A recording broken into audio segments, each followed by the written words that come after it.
अभी तो ये सब दिखाती है। अच्छा, बूब्स होते हैं तो सबसे पहली चीज मर्द की जैसे ही नजर बूब्स पे जाती है उसी मोमेंट वो उस लड़की को तौलता है। ओके।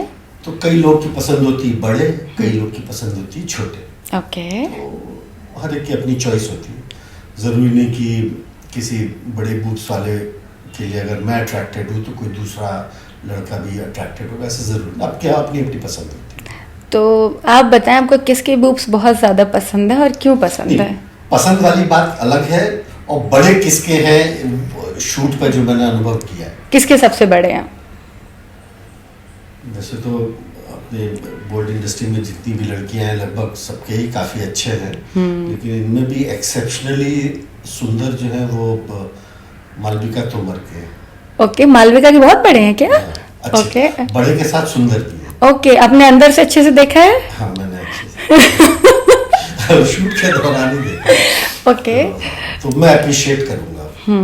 सुंदर है। अब वो उसके लिए पता नहीं वो क्या करती है, नहीं बोल सकता। हाँ। कुछ एक्सरसाइज वगैरह कुछ करती होंगी, लेकिन सुंदर है। ओके, तो जैसे आपने मालविका के साथ कैसा एक्सपीरियंस, कैसे आपने उसकी बुक्स देखी है, कैसा क्या फील हुआ वो बताएं, और कौन से सेट पर हुए? अब मयंक का नाम फिर से मत ले लेना। मयंक की सेट पर हुए। मैं थी उस सेट पर। एक सीरीज कर रहे थे जो कि अभी सीरीज रिलीज होने वाली है, ट्यूशन टीचर। मैं भी थी कि उस सेट पर उस दिन? नहीं। ओके।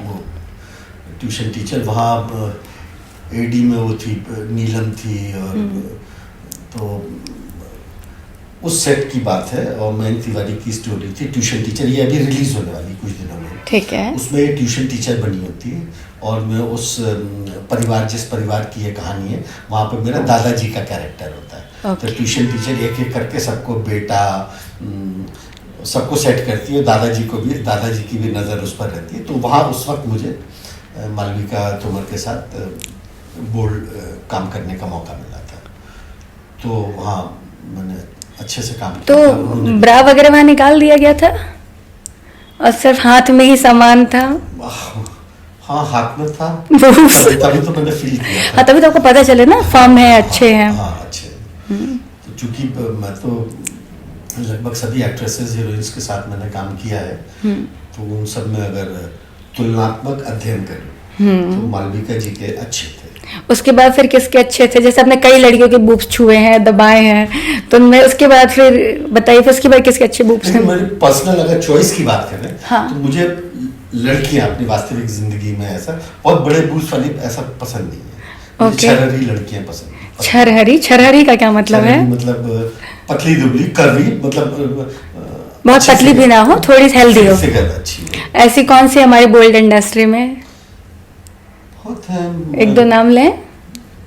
जैसे नेहा गुप्ता है, जैसे ये है प्रियंका चौरसिया है। हाँ। जैसे आप खुद इतनी सुंदर। अरे तो लेकिन एक चीज है, कैमरे में दिखाने के हिसाब से, चूंकि मैं बिहाइंड द कैमरा भी बहुत इन्वॉल्व रहता हूँ प्रोडक्शन वगैरह में, तो मैं OTTs का और डायरेक्टर्स का व्यू पॉइंट आपको बताऊं, उनको बड़े बूब्स वाली लड़कियां पसंद आती क्योंकि वो कैमरे में अच्छी दिखती हैं। करेक्ट। और कैमरा पूरे टाइम वो बूब्स पर ही फोकस किए रहता है। हाँ।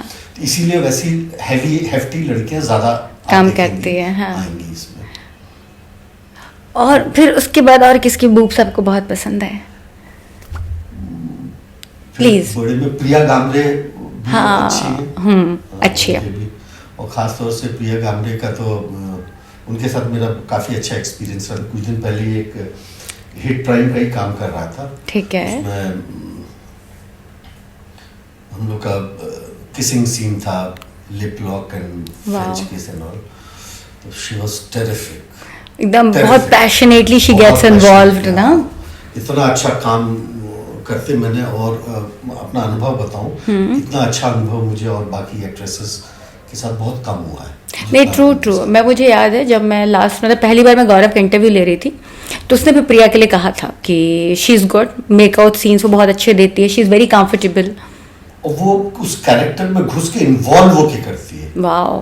जो मुझे तो इनफैक्ट लगने लगा था कि वो वाकई में प्रेम कर रही है। प्यार तो नहीं हो गया। ओके। मुझे फील होने लगा था जैसे वो कैमरे के लिए नहीं, वो खुद के प्लेजर के लिए कर रही है। Wow. She was so real. तो ऐसे आप लोगों ने टांग वांग पूरा एकदम अच्छे से। हाँ। वाओ। और फिर तो चूंकि मुझे खुशफहमी हो गई थी, ओके। तो मैंने उनसे बाद में नंबर मांगा, ठीक है। तो उन्होंने नंबर नहीं दिया। अरे यार, मतलब कुछ दिन पहले की बात है, अभी 5-8 दिन पहले उनसे एक जगह एक पॉडकास्ट में, शाइना खत्री के पॉडकास्ट में मेरी मुलाकात हो गई थी। ओके, सो आपने पॉडकास्ट किया शाइना के साथ? हाँ। ओ वाह। तो वही उनसे मुलाकात हुई थी। तो हाँ, वो स्टूडियो बुक किया था ना इसने, सब लोगों को उसने बुलाया हाँ, था। हाँ, हाँ, हाँ। उसने गौरव को बुलाया था इसने। हाँ। शायद गौरव लोग मुझसे पहले आके चले गए। नहीं, गौरव उस दिन नहीं जा पाया था क्योंकि मेरे साथ ही था, तो उसने बोला कि मैं नहीं जा रहा हूँ। मैंने कहा अच्छा, तो उसने कहा शायद अगली बार कभी चला जाऊंगा। मैं शाम को 5 बजे करीब बुलाया था। हाँ। मतलब शाम को 7-8 बजे तक का उनका शेड्यूल था। हाँ, उस दिन नहीं जा पाया था ये।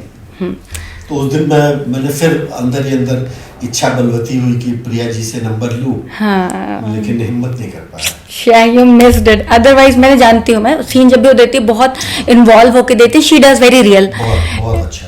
एंड उसके बाद फिर तारीफ कौन? करूंगा। हाँ, शी इज गुड। और उसके बाद फिर कौन?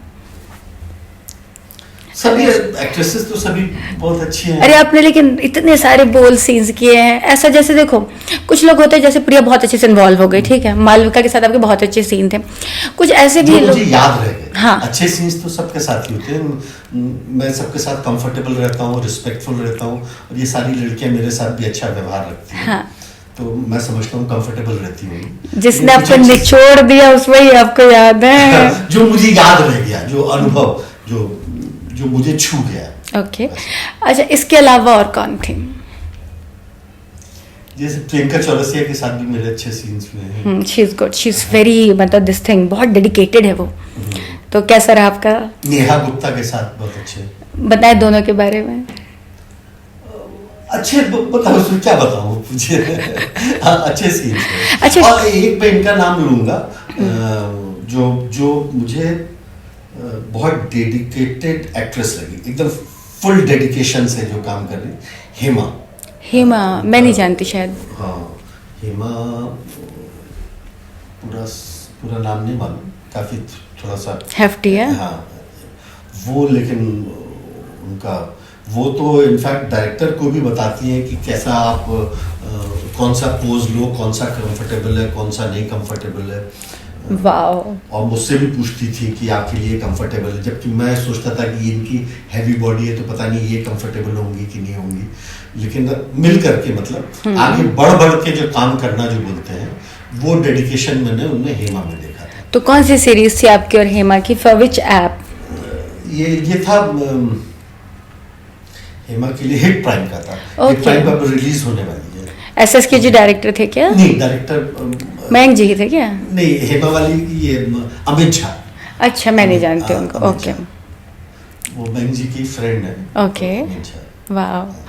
तो पहली बार मेरी हेमा जी से मुलाकात हुई, अच्छी दोस्ती हो गई। तो ऐसे कोई लड़की जैसे जिसके साथ आपके मेकआउट सीन्स हुए हो, बहुत अच्छा लगा हो, घर जाके आप पूरी रात सोच रहे हो, आई विश यार कट ना होता और कंटिन्यू हो गया होता, सब कुछ हो गया होता?